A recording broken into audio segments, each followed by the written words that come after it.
الفيديو بتاع النهارده عن الفايبر جلاس يا جماعه. الفايبر طبعا في ناس كتيره جدا ما تعرفش ايه منتجاته زي تصنيع فبرة التوك توك، تصنيع فبرة العربيات، الفبر بالكامل، طبعا الملاهي بتاعت الاطفال والمراجيح، زي فبرايه صندوق الدريفلي، بيعمل منه حاجات كتيره جدا زي التند دي بتغطي اي حاجه من الشمس.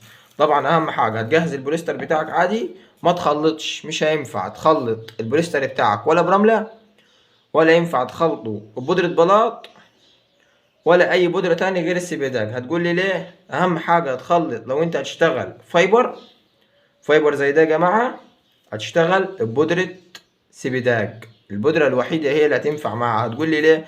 هقول لك السبيداج بيدي 10% من البوليستر مرونه.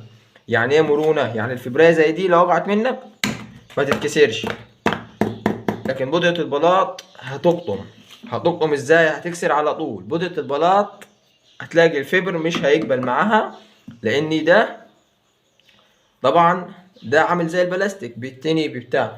دي طبعا هي دي بتدي للبوليستر 10% مرونة، يعني بتديله حاجة بسيطة من المرونة حلوة جدا، هتنفع معاك في الفبر. لو هتشتغل اي حاجة من الفايبر تقلب البوليستر بتاعك بالسبيداج، وجربها واكتب لي تعليقك. ولو عجبك الفيديو متنساش اللايك والاشتراك في القناة وشجعنا عشان نستمر.